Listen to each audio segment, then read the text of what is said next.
Startup Grind, DC. You guys ready? We're going to bring him up. You guys ready? Okay. Ladies and gentlemen, please join me in welcoming Alex Hawkinson.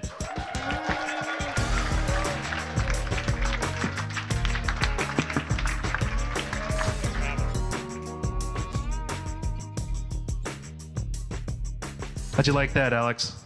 That's awesome. It's awesome. Nice to see you guys. Thanks for coming out. You can have this reception every day if you want. You can bring them home if you want, but you have to buy up their startup. Anybody that wants to work for SmartThings, just look me up. Okay, after got it. Okay, great. So we always like to start out our fireside chat. Well, first of all, thank you. Thank you for coming out. This is actually Alex's or SmartThings' first interview here in DC, right? Is that true?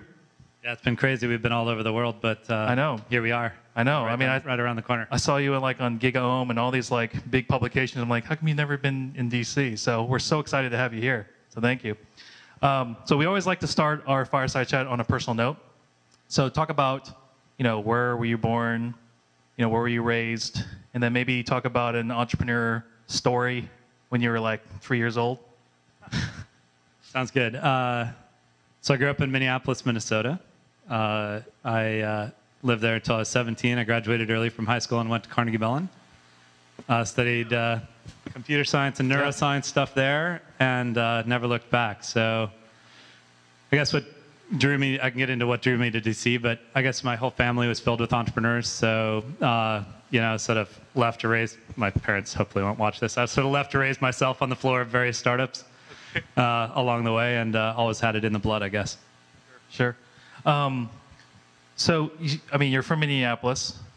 So what do you think about DC when they're canceling school because it's too cold here? I think it's ridiculous. Okay. Especially as a parent now, when they just preemptively cancel in case it gets bad. Well, in Minneapolis right now, you know how cold it is right now, Minneapolis? I think it's -8. It's -43. But the good news here is that in a couple days it'll be a sunny -10 there. So. It's a dry cold. Yeah, it's a dry cold, exactly. And then you're from CMU. So CMU, guess who else is from CMU? Who else? Yours truly, baby. Nice. That's good. Yes, go Tartans, right? Yes. Okay, awesome. You guys know what a tartan is? We're CMU Tartans. You know what a tartan is, obviously, right? Kilt wearing, yes. Bagpipe playing division. It's a pattern. You guys know it's like saying go MIT polka dots, right? Literally, that's what it is. But so geeky, I know. And then you're also a serial entrepreneur. So talk about your past. You've had the one I want to talk about. It's the SMB Live, which you sold to a publicly traded company, Reach Local, and sold it for a couple $1 million. So let's talk about that. How did running SMB Live? What did they do? And then how did that help you ultimately run SmartThings? So this is SmartThings is my fourth startup. I think it's definitely the one. You sort of look through your life for the combination of things that's sort of the right experience for you, and then a chance to change the world. And this one feels like it, but not to discount SMB Live. So the last company started in late 2005, and it was a small business online marketing toolkit. How many people have heard of a company called HubSpot? It's SMB Live was the HubSpot that didn't make it to HubSpot level. But we had, about 400,000 small businesses using the software in some form. So it was lets you publish your website and talk through social media and so on. And it was ramped up pretty well. And it was acquired, like you said, by Reach Local, which is sort of Google's biggest partner in servicing the small business space for, I think, 15 million or something. We could talk about more of your background if you want, because I have a lot of questions about SmartThings, Internet of Things. If you want to go straight there. Yeah, we can dig in. Again, I guess I'd say, the startups, a lot of people think it's not the secure path. For me, it's always been the only way. And I think all of the best jobs, come out of sort of seeing the way the world works and trying to break it up and do something differently. So, it's, support everybody that wants to be an entrepreneur in the room. It's the best way to go. Awesome. So let's go straight to the SmartThings story. That's why everybody's here. Let's talk about that. How did it happen? It was the beer. It was the Is that beer. true? Okay. So let's what was the aha moment, and where did the initial idea come from, and then talk about how you met your other co-founders, because there's 7 of them, right? Or 6 Yeah. others. A little unorthodox, yeah. 7 total of us. We've got a number of people that are career partners, so they were all founders in SMB Live as well. So we all came along as a group, and the idea for SmartThings was there's sort of 2 aha moments that led to it. The first was just a personal disaster, I guess. I have a little mountain house out in Colorado, and it's pretty little. I mean, it's a decent size, but it's really rustic, and we not connected really to anything. Your cell phone works there, and it has power, I guess. But we found it totally ruined a couple of years ago. We went out for a annual ski trip and had a 10-month-old baby in tow. This was February 2011, and found it destroyed by moisture. And I think the power had gone off, and the pipes froze and burst, and then the power came back on, and water ran through the house for months, before anybody found it. And it was sort of stem to stern. It was destroyed inside and out. And we Months.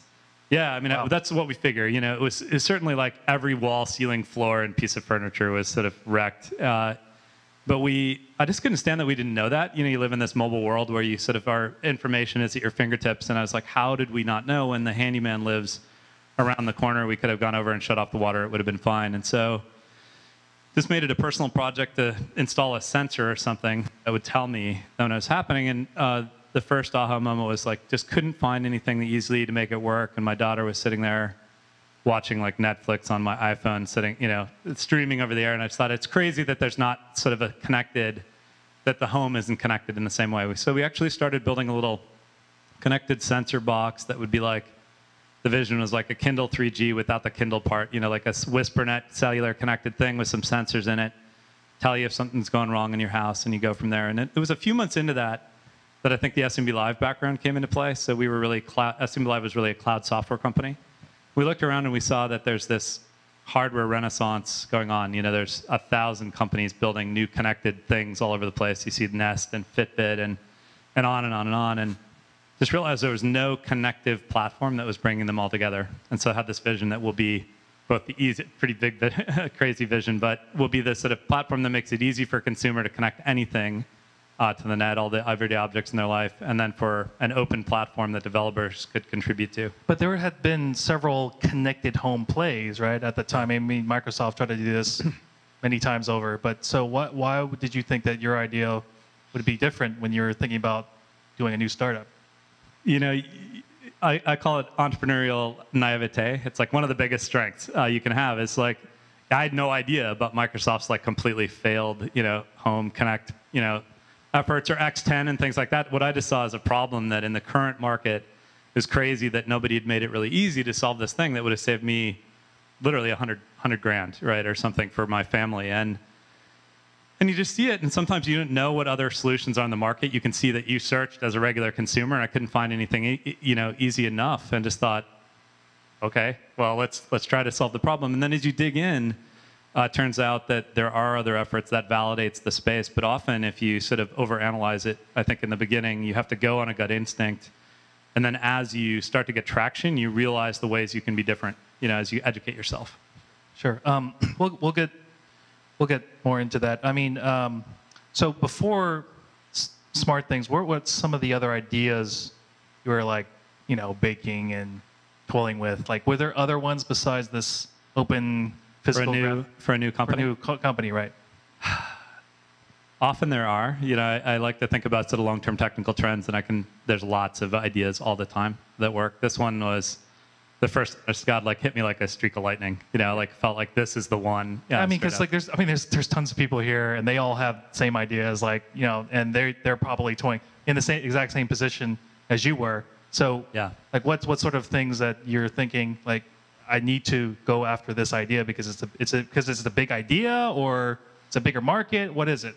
I knew for me, my first business was a web consultancy. I just did it accidentally out of college. The web started to rise, and I started building websites for fun, and then people offered to pay me to write websites, and it sort of accidentally became a consulting business, really. But it did okay. And I tried to move towards the root of problems like software and more repeatable things rather than this human labor, you know? So what can I produce that I don't have to be involved with, that somebody else can get value out of? And all I can say is I sort of reached the framework where I think it's really important. You know, the nice thing about consulting or labor-based businesses is they don't take a lot of capital to get going, but they're not very scalable in a lot of ways. And so I was looking as an entrepreneur, having be my fourth one, that I'd made enough money, I could take some risk. You know, I turned 40 last year. I was like, you know, I want to solve a really big problem. And so I knew I was sort of looking for something that was big enough to really sink my teeth into and potentially be sort of the rest of my career. So that was really the filter. You know, if the idea hits you sometime and whatever it is, you just know. Okay, so we'd like to take this time to have you describe all the current devices on SmartThings, right? You mean you have SmartThing hubs. I mean, you got like lights, outlets. Well, I know you're looking for it. You actually probably brought a package here, right? I did. I brought a okay, a why don't kit. you explain to the audience why you brought it? So let's do that. So I brought, you know, one of the things that's cool about SmartThings, it's an easy way to make your home into a smart home, but it's also an open platform. So we've got about 5,000 developers and device makers that are building things for it now. And I'll describe what it does. Sure, but let's do that. I brought the most popular kit, just for the hell of it. Whoever has the sort of best idea for what they would do with it in their own home, tonight we'll give you it's a $300 SmartThings kit. So just tweet something with what you would use SmartThings for and hash startup grind in the tweet and startup grind DC. So SmartThings and startup grind DC is the hashtag, and one of my co-founders over here will make his personal decision on who gets it. Okay, so do you guys got that? So whoever has the best idea, you tweet it out, you will win this package. I'll grab that it. they brought. It's $300 package, and hopefully I'll win it. You can go for it. No, no holds barred except for Juan. Okay, got He's it. already got one. So let's talk about that. Like so there's a. Yeah. Can you open that? I mean, can we? Open it? No? I won't break it open to ruin the experience for somebody else. But so basically, the way SmartThings works, we didn't know any of this going in, so we figured this all out in the last 2 years. So Sure, okay. It's got 4 layers in the technology stack. It's got a hub device. It's I like to think of it like a Babel fish, if you like Hitchhiker's Guide to the Galaxy. You like plug it into your house, there's no buttons, and it talks all these different languages. So there's the next layer is what we call things, which is like any device that can somehow talk to our platform. So there's about 1,000 thing types that work with the platform today. Yeah. Lights, locks, switches, sensors of every type, Sure.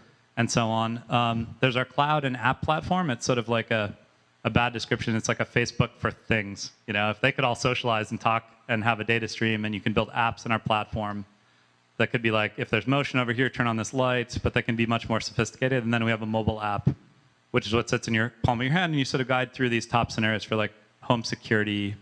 Well, Yeah. let's Yeah. so just because I saw a demo that you've done on CES, so let's just like walk through it, like do a visual. Okay, so you walk into the house, Yeah. what happens? This is smart thing. You know, this device happens, this activates. So let's do that. Let's talk about Pretty insane. So I can give you the insane outer limits of what's possible now, which is crazy to me. But and then I'll give you some basic scenarios that people do for a couple $100 in 10 minutes. But so at CES, we were amazed by the number of companies that didn't do anything in a home there. So we rented this whole ridiculous Vegas house and had media through to sort of do these tours. And we showed how the arc of the day was sort of automated. So the house would know you woke up in the morning because your jawbone up, which is on my wrist, sort of sensed you waking up. And then the kitchen lights come on. And when you walk into your kitchen, it knows you're in that room. And so the Sonos said, hey, I started brewing the coffee, and the weather today is so-and-so, and I'm going to turn on NPR for you. And then things like if you walk out of the house, it locks up automatically behind you as you leave. It knows where you are and your location. If somebody walked up to the house when you weren't there, like the Sonos would bark like a virtual guard dog and all sorts of other crazy things. But just basically think of it as it just makes your house sort of almost conscious around you. So as much as you want to do, it can sort of be aware who's there, what your context is, and it can respond around you. So when you're not there, it can act like a security system. When you are there, it can like save energy and be ridiculously automated if you want that. And in a lot of cases, like my wife jokes that SmartThings is like my immune response to this flood damage. Like it does do great things, like there's flood sensor. It'll do things like shut off the water if there's moisture when there shouldn't be and things like that. So really this Jetsons-y house feel. No, I mean, I remember reading an article on Newsweek, Bill Gates' home. Did you read that? Like his $55 million house. And basically, as he walks in, the house will follow him, and it will show him like from where he is in the house. It'll project on like the wall and like screens of news as he's walking through the house. Yeah. Is this sort of like that? Sort of like that, except it doesn't just have to be projected on screens. I mean, you can. It's a lot cheaper, first of all. It's a lot cheaper. You know, this is sort of the idea is to bring this connected technology to the mass market. So this kit is $300. It has 6 sensors, 6 devices in it that are connected. And it lets you do basic like home security or basic watch out for common problems, know if something's going wrong when you're not there. But, you know, my house I live in Cabin John, and the office is in Georgetown. You know, it's got 200 connected devices in it. There's 125,000 data points a day that come out of this matrix like view in it, and it can do sort of respond completely around the family. I'm sorry, like you have SmartThings in the office, like all these sensors in the office, or we have SmartThings in the office as well. So I was talking about my house with the 200. Okay, got it. Yeah. So in your office, I mean, like what sort of? I mean, do they have somebody has like the boss button right now, like as you walk through, like switches screens? I don't know if they have something? that. There are sort of counter movements of kids outfitting their parents with SmartThings without them knowing about it, so that they can like turn off the party music at the right time when the parents arrive home and things like that. But so there may be something like happens, and I'm just not conscious of that in the office, but. It knows if you're present based on your mobile phone, things like that. You know, we have a little campfire that lights up every time somebody mentions the company on Twitter, things like that. Of course, all the lighting, and we know if things are moved and they shouldn't be in, things like that. But it really changes how you think. I mean, one of the big insights for us was the big movement here is that everything is going to become connected. This is sort of first the internet absorbed information, and there's the knowledge graph and companies like Google. Next, social relationships and the social graph and companies like Facebook and Twitter. And the physical graph is what's happening now. And once everything is connected in the same way, like it's digitized, and the world becomes programmable with software in these insane ways. So you get common solutions, but you also there's a Minecraft integration. I'll tell you about some other crazy stuff. But no, I mean, this technology sounds like a man's dream come true for their man cave. I mean, I can just imagine, like, I go into my basement, you know, the TV automatically turns on, the Xbox turns on, and the locks, you know, it locks behind me as I go into the basement, right? All that can happen, and then there's more, I'll say, like adult-oriented themes of, you know, what I can do to shut down certain things. But it's a woman's dream too. It depends on your inclination. I mean, my wife doesn't carry a smartphone, and she usually likes, you know, everything that SmartThings does. Well, so let's talk about that. What sort of things have I mean, so we had Gary Shapiro here last month, and we had, during the pre-interview, he was telling me that a lot of technology, you know, they get critical mass is because of the other industries like the porn and adult industry. So I'd imagine SmartThings is pretty similar. So do you have any like interesting? By the way, this is PG, right? Like PG-13. So I wouldn't say that we're necessarily. I mean, we have an open platform, so we don't see everything that's happening on it. So I might be totally wrong about this, but okay. From what I can see, it is pretty mundane use cases that are the top mass market ones. I mean, it's like home security and peace of mind, like keeping track of problems that can arise in your home and making that basically free instead of like a big professional install and all the rest of it. But I don't know, some of the more unusual ones. I mean, like, so we have. It's a joke, but romance mode in my household. I have little kids, and so Friday or Saturday night, if it's after 9 p.m. and the kids are asleep, and it knows that based on their bedroom doors and motion sensors and things like that, then like the Barry White comes on the Sonos and the lights dim, and you know, and if the kids come out, then certain things happen, like classical music reverts and the lights come on, and so on and so forth, things like that. That's all very easy, like to. I can just see it's like the temperature's like it's like. Temperature set to, oh yeah, right? It's like, exactly. So, yeah, the thermostat, we're gonna have to tie it into that. Yeah, exactly. So let's talk about the crowdfunding part here. Yeah. So you had started the company in April 2012, and then a couple months later, you had started a Kickstarter campaign. Yeah. Is that right? Yeah, so the idea, the moment where I was like sitting with this pile of Amazon sensors in my lap and watching my daughter was actually New Year's Eve of 2011, moving into 2012. That was the first like, man, this should be really easy, and it's not. And we started this prototyping, but we weren't a company yet. So we just had some previous slush fund as founders. We started building an Arduino-based, craptastic little thing. But this is before before doing incorporated. The yeah. Okay, got it. So we incorporated in April, exactly, and then that was after we had the big idea that we'll be the sort of connected cloud for the physical graph and all that stuff. And we put a bunch of founder capital in. So the 7 founders, we got aligned and said, like, this is maybe the best opportunity we could work on. And our initial plan was just like a private beta or something like that. And we didn't plan to kickstart. But midsummer, we were sort of building. We had the working prototype of the platform. And we wanted to be an open platform from the beginning. So that would really take developers and device makers and others coming together. And we decided to kickstart it really for community development more than funding. And I think that spirit carried through it. But you can still go see the Kickstarter video today. I'm happy to talk to anybody that ever wants to crowdfund. Well, so that I wanted to get a sample of the audience here. How many of you guys have done Kickstarter campaign? Raise your hand. Wow. Just okay. a couple. Yeah. So, well, actually, so how many computer electronics hardware startups we have here? Okay, got it. We're a rarity. I know. We're mostly a software company. Oh, okay, software. So how many are software companies here? Okay.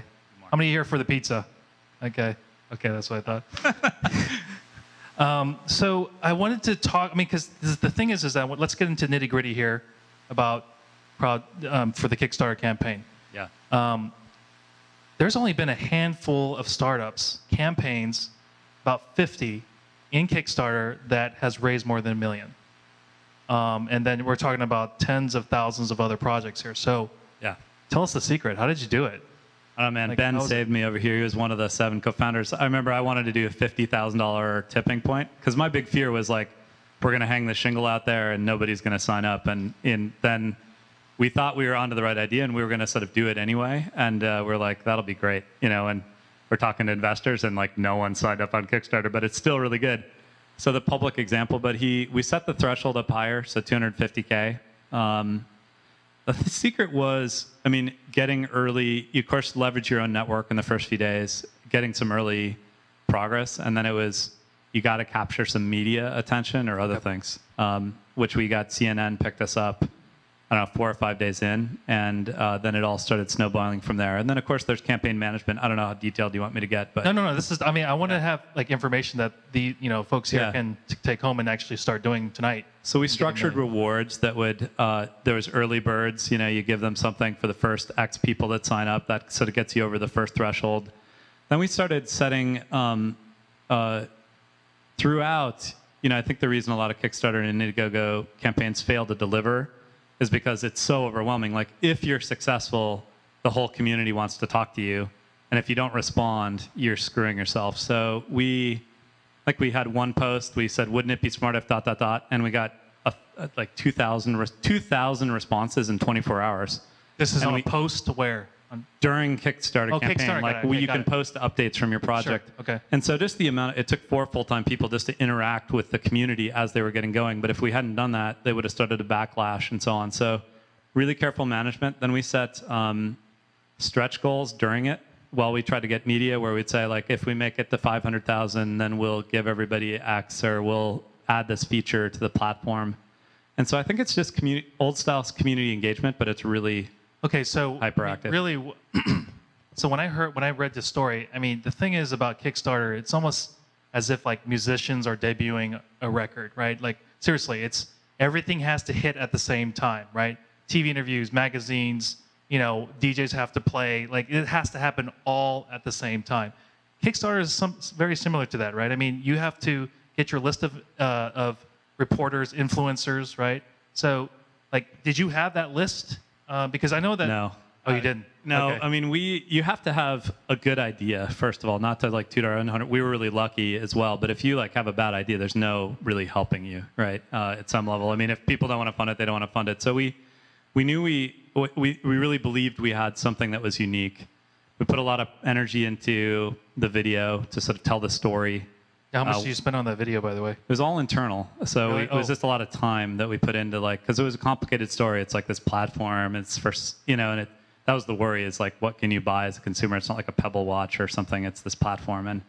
But a lot of energy into just like being professional, having credibility that we're going to deliver, really engaging with people early on. And then we knew it as we saw it. So when CNN got it, we saw the burst in traffic, and then we were like, oh, and then we started taking advantage but of before other. CNN, though, Yeah. you got, so CNN, when you got coverage there, David Tisch is the one that made that, He made that intro. Okay, Yeah. got it. So we had, I mean, it's hard to get to David Tisch, by the way. this is right? very fortunate. I know David Tisch is this amazingly engaged, super nice guy, and it turns out he like is mean to he's not mean, but he has to reject like 99% of people. And so we were lucky. I mean, he called me the second morning of the campaign. So investors, that's part of the idea is people are looking at a space. Yeah, but did you have a previous relationship with him? No, so I never he knew. called you? I didn't know he was. He was like, okay. Wow. So David Tisch is one of the biggest like angels in New York. He is. And if you Google like the Tisch family, you find that out later after I knew him and stuff. You're like, oh, all right. That can be helpful. Yeah. So I mean, the general model would be you have to professionally put it out there. It has to be a powerful idea. But once you have those things, you must, capitalize on some sort of early momentum. And so for us, it could come from different people in different formats. We had the person that was inbound as like a community member, it happened to be him. And then just sort of really engaging, because as you engage with the people, if you're not so overwhelmed, you don't respond.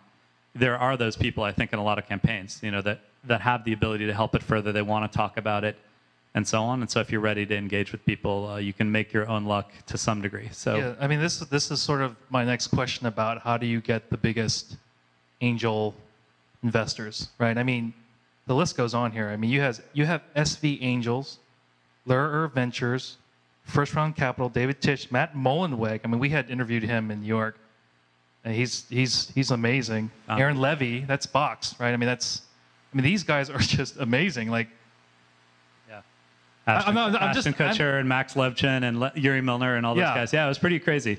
I think that the reality with investors, and it's very challenging, and S&B Live was bootstrapped. We did it all with our own capital.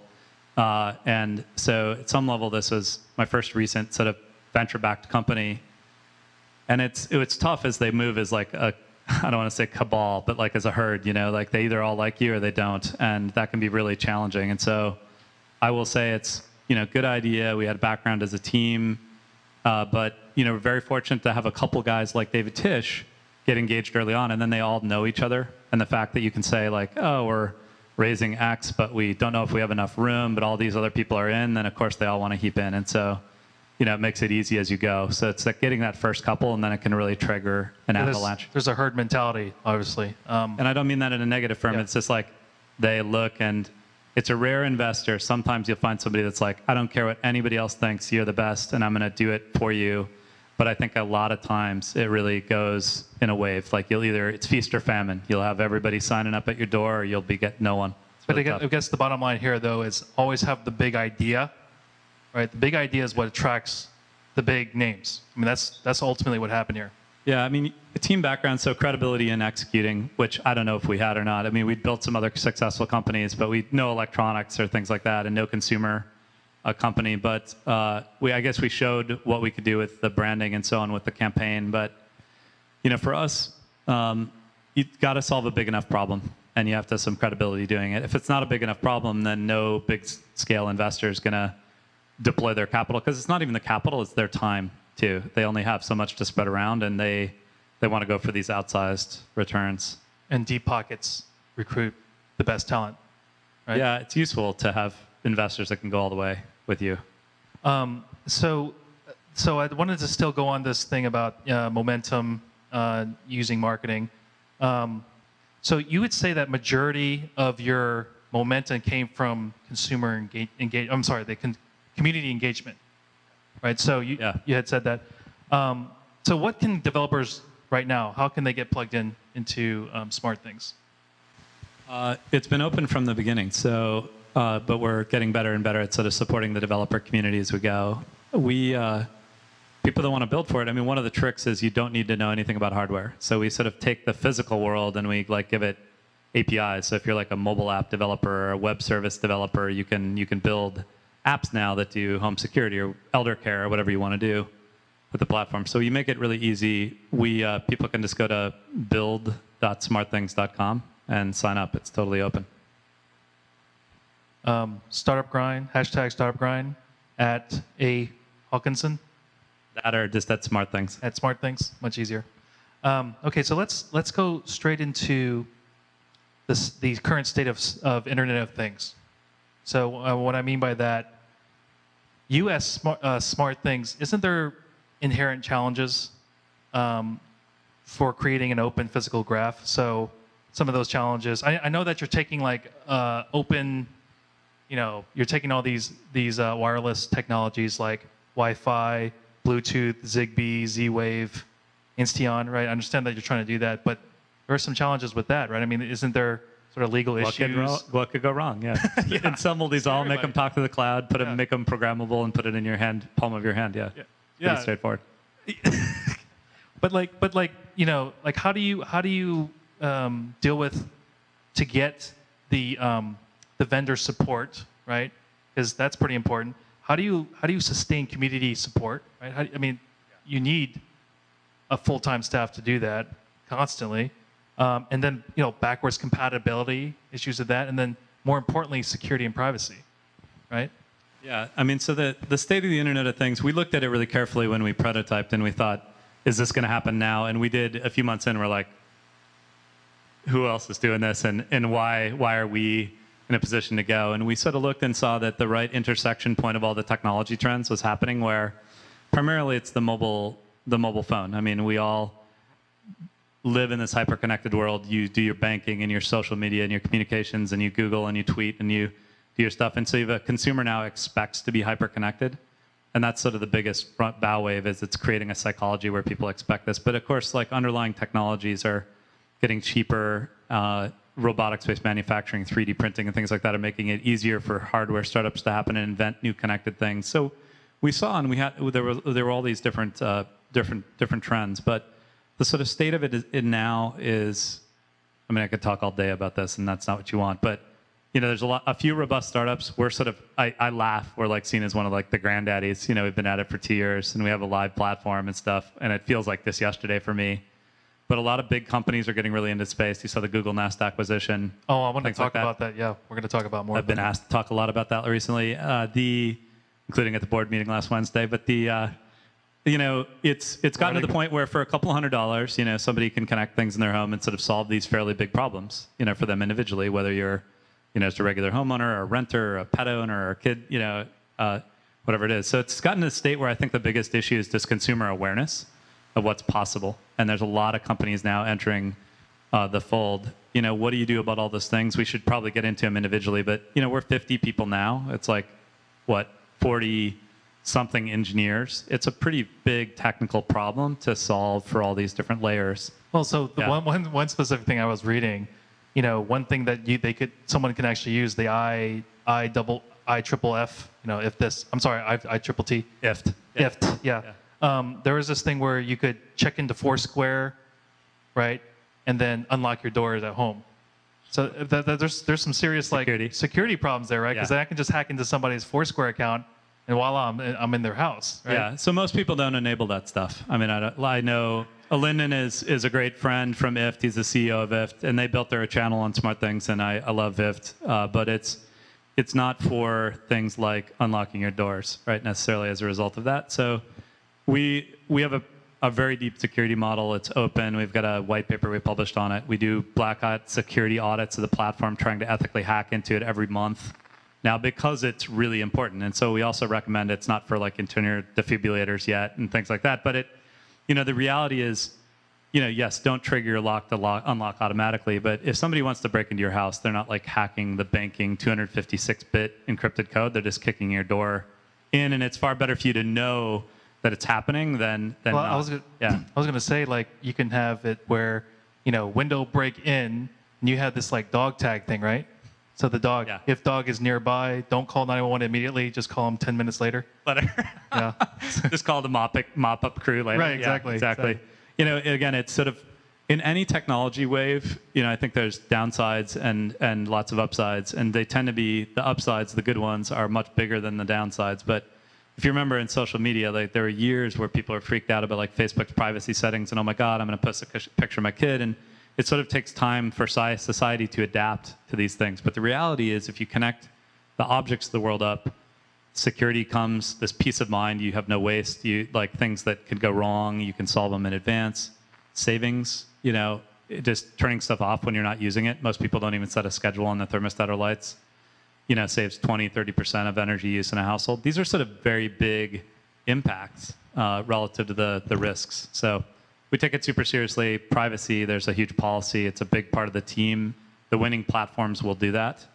But it is one of those things where, if you don't want to hook up your lock, then don't buy a connected lock, if you don't feel comfortable. But you might be comfortable with a motion sensor in your foyer, Okay, so I want to get right to the next segment. This is what I call the billion-dollar questionnaire. You know that Google bought Nest for $3 billion? What do you mean?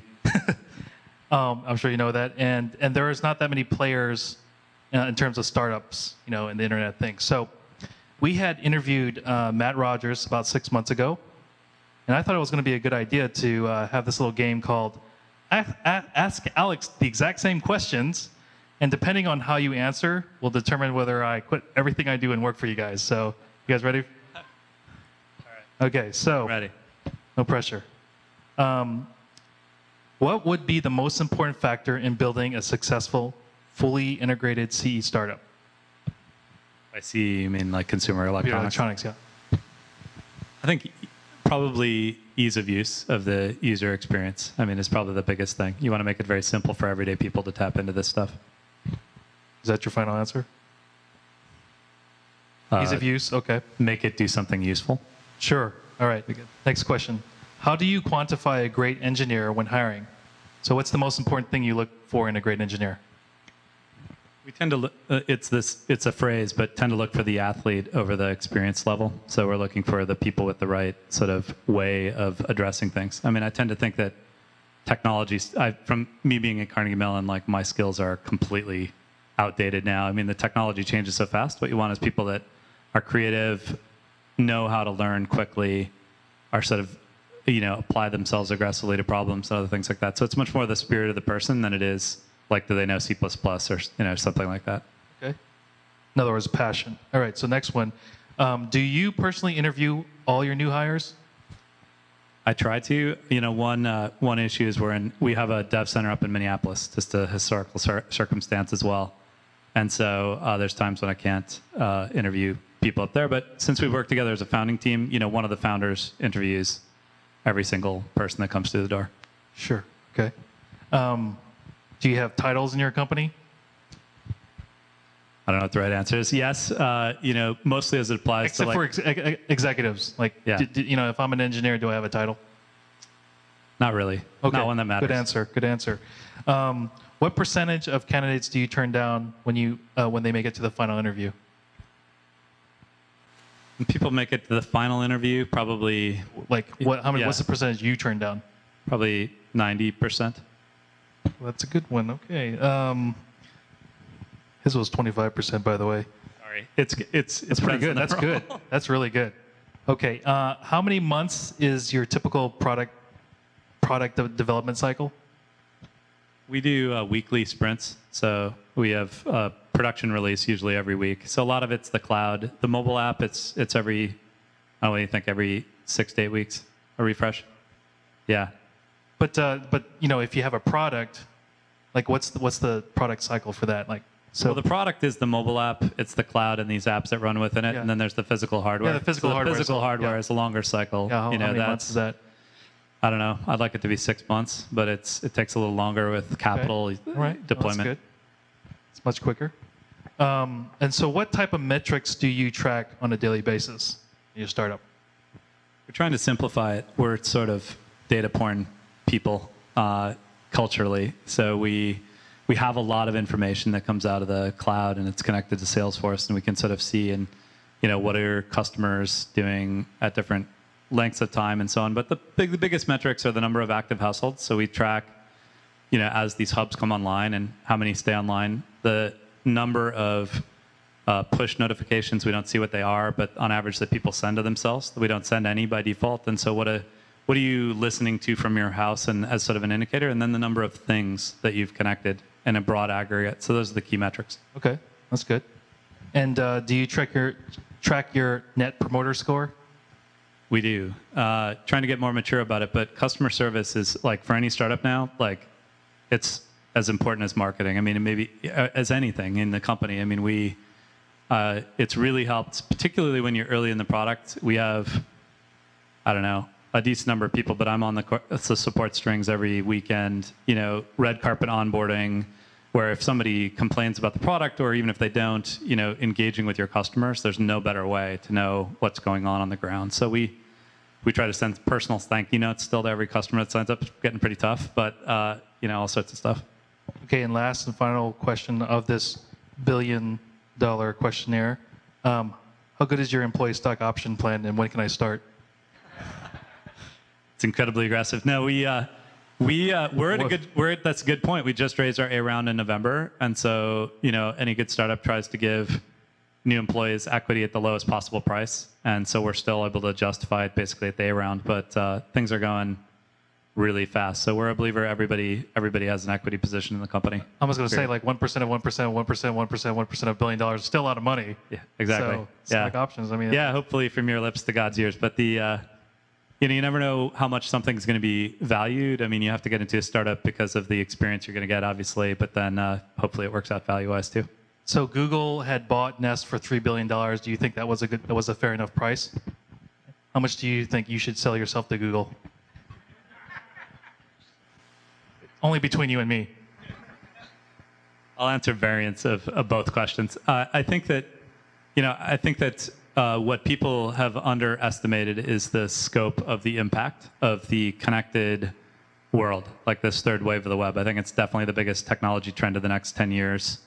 It's going to touch every facet of life, and the impacts are so far beyond the simple applications. It's hard. It's mind-boggling.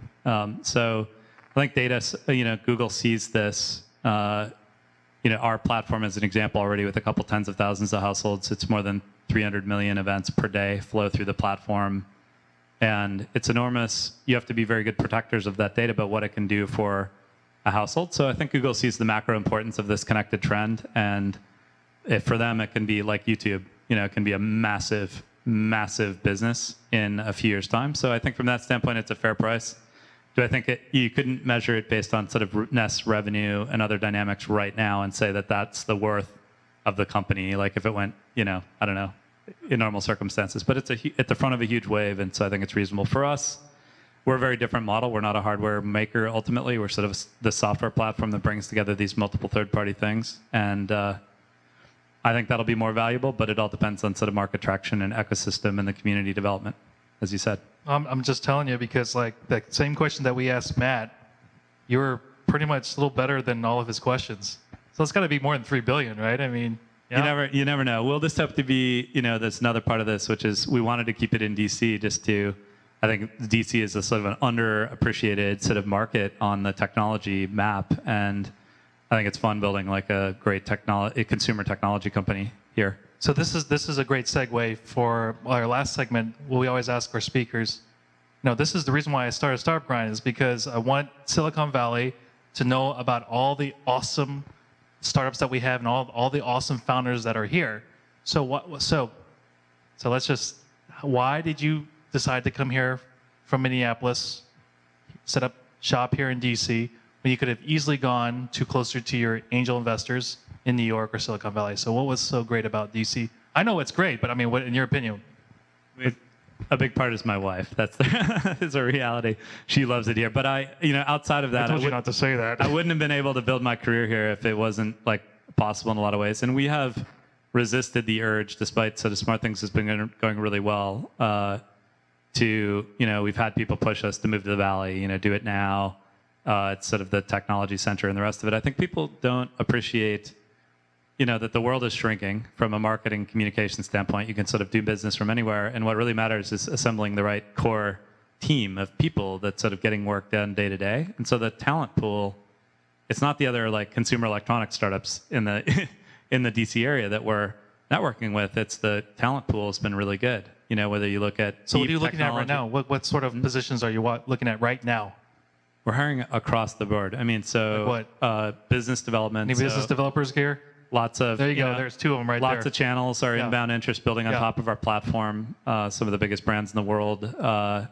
Lots of technology and developer talent, designers, QA, support, marketing, you name it. So, yeah, Let's compete some potential employees here.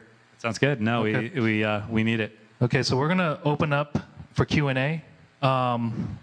Anybody has any questions for the big Alex here? Questions? All right. It's always going to be the person in the way back. Okay. All right. Hold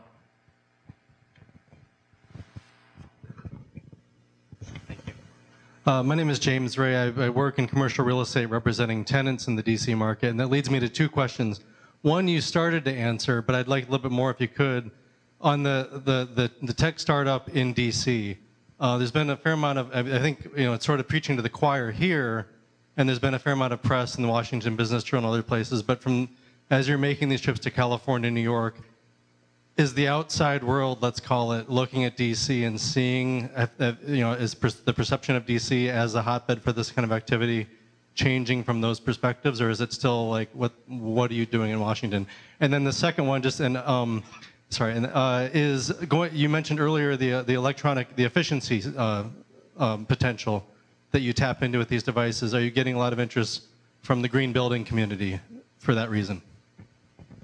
So on the two questions, I mean, DC on the map, we've seen it start to change a little bit while we've been at it, but we're sort of related to these very particular investors, this great seed investor base, and then Greylock, which is, we think one of the best investors in the world. So that's helping, to be another portfolio company that does a big A round and starts to get traction out here. Everyone helps. But it's been starting to change. I think OPower, Living Social, and there's a variety of others, that are doing interesting stuff here locally. So I guess I would say that, I think it's in the top 5 markets in the country to sort of build a technology startup. I don't think it's seen that way yet. I think it's probably seen as like top 10 or top 20 even. But, we just need a few examples. Like any of these that happen, you've seen the wealth effect of an AOL, right? And the cascading effects from TED to, on all over the economy, for people that are now funding startups and so on. We just need a few more of those, and you'd be surprised at how fast it can happen. So that's one. And then on the efficiency side, because it's an open platform, about 20% of the projects we can see are outside of the home now, and we're beginning to look at how do we foster those. So despite our messaging, there's a lot of rental property management, building management, lightweight industrial, small business stuff happening all over the thing. So the Internet of Things is literally going to, like if you're a user of things, it's going to apply to you. So it's by no means limited to the smart home. Okay, next question. Hi, my name is JP. I'm a co-founder of a startup. My question to you is, you briefly touched on raising angel capital. You say, you're questioning whether you guys had credibility. You definitely had a good bit more than my team does. We're recent UVA grads, so we have like 0 credibility. My question to you is, what can we do? And I realize there's no real right answer, but what's your advice to kind of supplement that? We've got one person interested in being a strategic investor. We're looking for someone to co-invest with him, and we do have a functioning platform, and we had 200 beta users. This is on me. My business partner's a coder, so I got to raise the rest. I think what's nice about having the microphone is everybody can already hear the question, but I think there's no like silver bullet, as they would say. I mean, you have youth and exuberance, and I'm like this old dude now, starting a company. It's amazing to me. I was always the youngest, and here I am. So, I think if you don't have the business history to show, like I've done it before, I've been around the block and other things, sometimes in a brand new space, that can actually be a strength. Because if I had like a bunch of industry experience in home automation, they'd be like, why did you fail the last time, when the industry failed to get going with like other standards like X10. So sometimes just they're going to be looking for the DNA of the team, the tenacity of the team, and so on.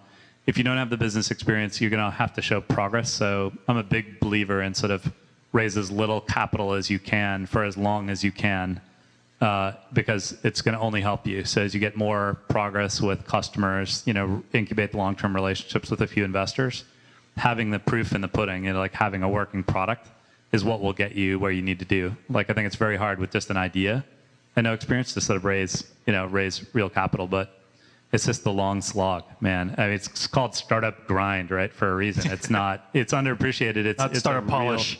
Right. It's not like, you just put the PowerPoint up and then applaud and go home. It's, it's a lot of really hard work. So bootstrap as far as you can. Sometimes, you'll remember that they come together. So if you can just focus on long-term relationship with investment with not a third-tier investor, but one that's really good, sometimes you just get the one and they'll draw together a whole family for you. So happy to talk about it more offline. Okay, next question. Hi, my name is Afzal. Early customer and huge fan. Just wanted to ask, so right now you've talked a lot about the success. Just wanted to see what's one decision that you think you totally got wrong when it comes to this. Obviously, with any startup, like you just said, it's a grind. There are lots of failures. And then along the same lines, what can I look forward to in future product releases as far as like the next product, maybe something that you got wrong early on? Yeah. I'll have to think about the bigger examples. Like my favorite, personal example I laugh at all the time is literally in our hub. Somehow somebody made the decision that when you plug it in, its status light should flash red until it went black as the indicator of success. And you had no idea, the number of the first 10,000 customers we had call us and be like, it's broken. I ripped the cord out. Now it's totally broken and stuff like that. So little decisions in the design of the It's called the on button. Yeah, little decisions in the design of the UI, right? I think are where some of the key mistakes were made. In terms of where it's going from here, thank you for being a backer, by the way. We're just going to make it a lot easier. So that's the first step. But then the big moving parts are undisclosed. We'll for people that don't want to do it themselves, we'll add layers of services so that people can get help installing, let's say, the connected switch or door lock, things like that. We'll start to see a marketplace of services on top of the platform. So if you want professional monitored security, or you want the home warranty, or you want the whatever, I think the future of the Internet of Things is sort of before you search, what are the services that can be added to your home that will help you live a better life. So a lot of stuff in that space. And of course, tons of new devices, things like that as well. We're going to get 2 more questions. Hi, I really enjoyed it. I wanted to know if you're going to be getting into the home healthcare market because of the aging boomers, if you have any plans for transportation, and if you've given thought to the microgrid, like neighborhood microgrids, if you're in that sector as well. All very interesting. I mean, there's no limits necessarily. So the company's name is Physical Graph Corporation. Behind the scenes, most people don't know that. SmartThings is like the consumer brand that we picked. But we've seen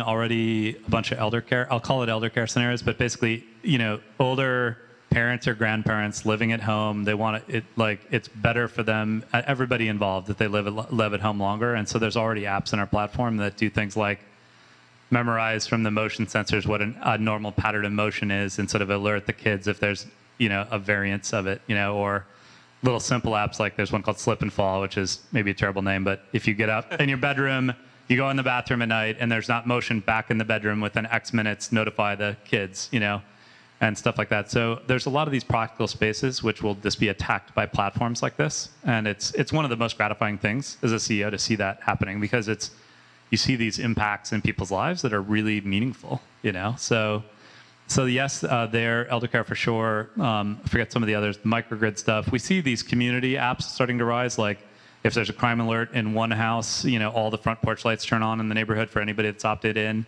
stuff like that. And so I do think that we see kids apps where kids sort of automatically check in as they go through the neighborhood and participating like friends' houses to sort of give them more independence without the parents freaking out about it. So I don't know what all the layers are. I think society will really decide, in them, but there's no limits right now. Hashtag startup grind at SmartThings. Yeah. Please tweet out your best ideas so you can get the $300 prize, right? All right, next question. Hi. My question to you is, do you see the industry getting to a point where the standard for data, where I can post a signal to the Google Cloud and then post another signal to yours? And how do you see that? I mean, are we getting to that maturity point where the different cloud providers for M2M automation are coming together or not? not very soon. So I think that right now there are standards arising for like how different devices connect in the home, you know, like Zigbee and Z-Wave and Wi-Fi and Bluetooth Low Energy, and I could go on with them. And I do think there's going to be consolidation of those standards. But then there's no, this is still like, is there that for the social graph yet? Is there sort of like one format for containing data about your career? Maybe LinkedIn is a de facto standard, but Facebook has some. And so when you get to the cloud and this sort of abstraction layer for the physical world, I think we're along just as far off as we are with like the social, you know, social graph and things like that. It really is going to be depending on the use cases and so on. So you know, our focus is to try to make it open so that at least the devices you buy, we don't want to lock you into our platform. So as a consumer buys things that connect in their home, if they want somebody else's connecting platform that controls it all, that's great. We think it's in their interest to do that, but there's not even close to that sort of, if there were, we'd probably engage in it, but nothing like that happening at the cloud level yet. So what time for one more question? Sure, yeah. I'm here for you guys. Here he goes, right here. Hey, so I'm working in something that's related to personal property. So I was wondering if you could talk about how you take care against liability. Clarify that a little bit for me. So what do you mean by like liability? So let's suppose you're taking care of someone's personal property. In your case, you're taking care of security and privacy and other things. How do you communicate to your customers around liability, and how do you? Like, I get what you mean. So like, you know, you put this sensor on this device and it's supposed to tell if the device is present in your home or not, and somebody took it and the sensor doesn't give you the data, and are we liable for it being gone or something? That'd be a terrible nightmare, but it's not the first time I've thought of that. So it's really in the terms of use, you know, for users. I think we try to set clear expectations up front that this isn't a life-saving, life-dependent, property-dependent, you know, solution set yet, even though people are applying it to these sort of real-world problems. And there's just a massive focus on sort of trust and reliability, security, and other things on our side, so that we sort of rise up to the point where we can be more definitive about those things. But it's similar, you know, I think ultimately there'll be a whole ecosystem of like a next generation insurance, home warranty, security, and other marketplace of services on top of our platform that bring some of those explicit things to bear. Insurance? Like, do you take business insurance to protect yourself against it? How are you protecting yourself as a company? We do to a large degree. So we've been around the block. You know, we've been in previous companies that have had issues. So you definitely have to get some amount of business insurance. You shouldn't just like, woo, you know. And it's you know, you want to think about liability for the individual employees as you structure the company and all that. And we've done that. But you know, in other areas like intellectual property, I hate, you know, patent trolls and the whole idea of it and everything else, but we have filed a number of patents just because almost preemptively we're sort of guided by the lawyers in the beginning to do the things that put you in a better negotiating position, never to attack somebody else, but if you get attacked, you know, to sort of stand up for yourself. So there's a lot of those things that are sort of the tax, I think, and a burden. I could wax poetic about I wish the burdens were lower for startups, but you know, depending on the business you're getting into, you gotta. That's why these things take real capital sometime, right, to get built. Okay, so last and final question that we always ask our speakers, and it's probably the most important question. Ready? So, who's your favorite superhero or historic figure, and why? It's a really tough one. I have a lot of respect for all sorts of people, but I guess. Off the cuff, I'd say Richard Feynman. I don't know if people even know who he is. He's a 20th century physicist. I think to me, he really exhibited the sort of, not to be all patriotic, but the all-American, like, creative, just playful in life, and like get to the root of problems, and sort of just one of the great scientific minds of the century, last century anyway. Okay, but that was pretty good that you said it was off the cuff, because you already told me the answer. And I actually went on the internet and got you a poster of him with the Star of Going swag. And I believe just tell you look, here it is. It says, "You have asked me if an ordinary person, by studying hard, gets to be able to imagine these things like I imagine. Of course, I was an ordinary person who studied hard. There's no miracle, people." So, All right, so here's a gift to you. Thank you, ladies and gentlemen, Alex Hawkinson. Thank you for coming out. Startup Grind, DC.